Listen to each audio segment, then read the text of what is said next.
धन धन सतगुरु सत कबीर भगत की पीड़ मिटाने वाले। धन धन परमपिता परमात्मा सारी सृष्टि के रचनहार कबीर परमेश्वर जी ने अपनी प्यारी आत्मा महर्षि रामानंद जी को अपना यथार्थ ज्ञान समझाया और अपने सतलोक के दर्शन करवाए, अपने ही उस स्वरूप का पूरा परिचय उनको दिया। उसके बाद वही रामानंद जी जो पहले श्री विष्णु जी के पुजारी थे, भगवान शिव जी की आराधना करते थे, अन्य पूजाएं भी करते थे और भगवान शिव जी से अतिरिक्त भगवान विष्णु से अतिरिक्त वो किसी को सुप्रीम पावर नहीं मानते थे। वही फिर कहते हैं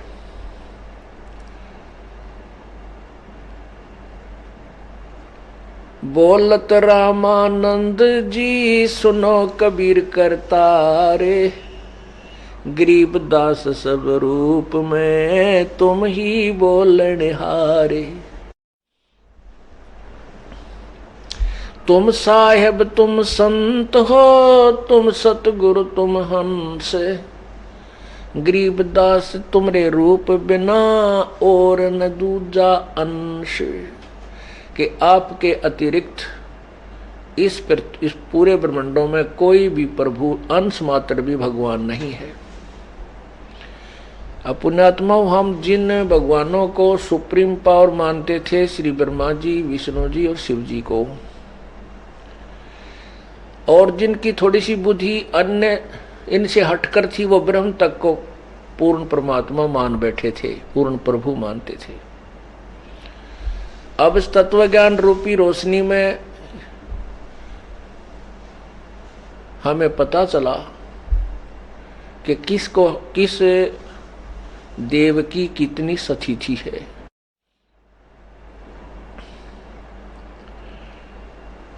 अब क्या हुआ कि तारा मंडल बैठ कर ये चांद बड़ाई खावे, उदय होया जब सूर्य कहा सौ तारों छप जावे। अभी तक जिन ज्ञानों को हम उत्तम मान रहे थे जैसे, और जिन भगवानों को हम समृद्ध शक्ति मान रहे थे जैसे, अभी तक ब्रह्म भगवान को ही, इस काल को ही सभी ऋषि महर्षि अंतिम प्रभु मानते थे और अन्य देवता इसी काल के ऊपर आधारित थे। और ये सभी देवताओं में ऐसे चमक रहा था लोक वेद के आधार पर, जैसे रात्रि में तारों के बीच में चंद्रमा शोभा पा रहा होता है। और जब सूर्य उदय होता है, वो चंद्रमा देखने से भी मुश्किल से दिखाई देता है और तारे तो दिखाई नहीं देते। 100 तारों छिप जाए, उदय हुआ जब सूर्य का, ये 100 तारों छिप जाए।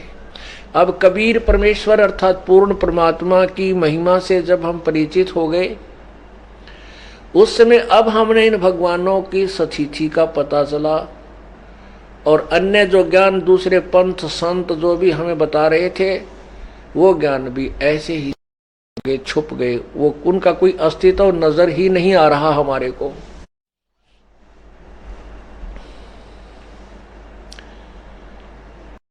रामानंद जी प्रश्नोत्तरी फिर भी करते हैं, क्योंकि ये पुराना रंग,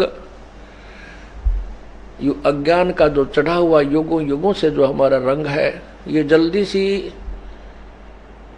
दूर नहीं होता। फिर भी कोई ना कोई पापड़ी रह जाती है इसके ऊपर, कहीं ना कहीं कोई लेयर शेष रह जाती है। रामानंद जी ने प्रश्न किया कि हे परमात्मा कबीर भगवान, अब आपके मैंने साक्षात दर्शन हो चुके हैं, आपकी सतीथि से मैं परिचित हो चुका हूं, परंतु फिर भी मेरा ये अज्ञान जो है अब भी अंदर से मुझे कचोट रहा है। आपकी आज्ञा हो तो मैं कुछ प्रश्नोत्तर और करना चाहता हूं। परमेश्वर ने कहा कि स्वामी जी, आप मुझे अपना दास समझें, आप मुझे अपना शिष्य माने।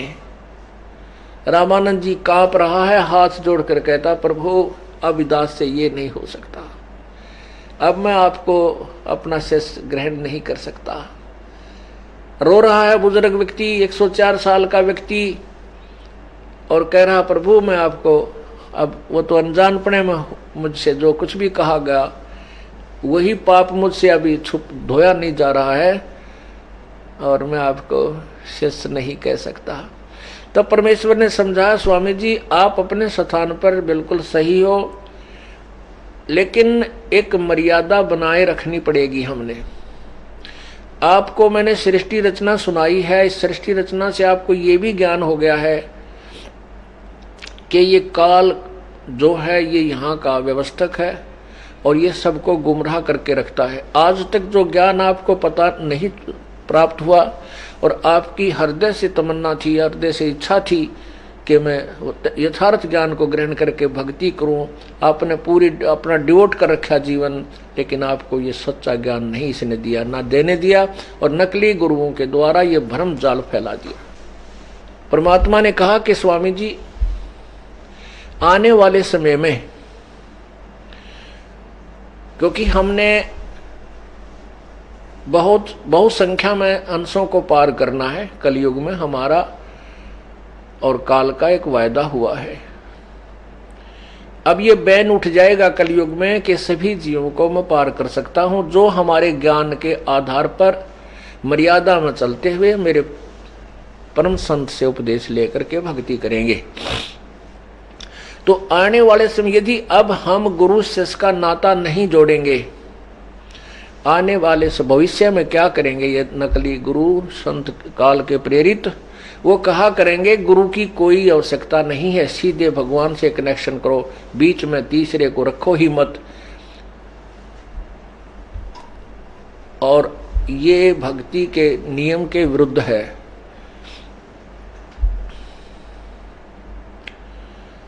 परमात्मा ने कहा, गुरु बिन माला फेरते, गुरु बिन देते दान, गुरु बिन दोनों निष्फल हैं, चाहे पूछो वेद पुराण। गुरु बिन वेद पढ़े जो प्राणी, समझे न सार रहे अज्ञानी। गुरु बिन काहू न पाया ज्ञाना, जो थो था बुछड़े किसाना। गुरु बिन यज्ञ हवन ना करही, निष्फल जावे कबू ना फल ही। कि गुरु जी के बिना कोई भी धार्मिक अनुष्ठान आप नहीं कर सकते, उसका कोई लाभ नहीं होगा। और ये काल के दूत आगे आके भ्रमित कर दिया करेंगे कि कबीर साहब ने कौन सा गुरु बनाया था, उनका वो भी तो निगुरे थे। अभी वर्तमान में आपको सुनाता हूं कि एक राम सुखदास जी थे, उनकी स्टेटमेंट आती थी, वो कहते हैं कि भगवान के साथ वो श्री कृष्ण जी के पुजारी थे। वो कहते थे कि केवल सीधे भगवान से कनेक्शन जोड़ो, गुरु की कोई आवश्यकता नहीं है। ये तो शुरुआत हो चुकी थी, लेकिन परमात्मा ने रामानंद जी से कहा कि आप मेरे गुरु बने रहो इस मर्यादा को बनाए रखने के लिए, लेकिन भक्ति करो ऐसे जैसे ये दास बतावा आपको। इसलिए लिखा है गरीबदास साहिब ने कबीर परमेश्वर की महिमा के, रामानंद से लक्ष गुरु, रामानंद से लाख गुरु, ये तारे शिष के भाव, और चेलों की गिनती नहीं जो पद में रहे समय। कि रामानंद जैसे लाख गुरु वो शिष्य बना लक्ष्य गुरु का अर्थ होता उद्देशित, जिसने विष्णु जी के पास जाने का उद्देश्य बना रखा था। अटल नियम अपना, अटल ये फाइनल फैसला कर चुके थे, अटल निर्णय था उनका कि मैंने विष्णु जी के लोक जाना है, उसका लक्ष्य चेंज कराया, उसका उद्देश्य चेंज किया, मालिक ने बदल दिया। कैसे बदला? चेला बन के, पहले शागिर्द बना, उनका शिष्य बना। रामानंद से लक्ष्य गुरु और तारे शिष्य के भाई और चेल्या की गिनती नहीं, जो पद में रहे समाये, यानी जो परमात्मा के द्वारा बताए गए ज्ञान में उन्हीं के पद्धति यानी वे ऑफ वर्शिप, पूजा की विधि के अनुसार जो लगे रहेंगे, शिष्यों की तो गिनती नहीं, वो कितने पार कर देंगे। इस बात को रामानंद जी ने एक परमात्मा का आदेश मान करके स्वीकार किया कि मैं अपने मुख से आपको शिष्य नहीं कहूंगा, लेकिन जनता की दृष्टि में आप भले ही मुझे गुरु मानते रहो, मेरी दृष्टि में आप मेरे भगवान बने रहोगे। सत सही।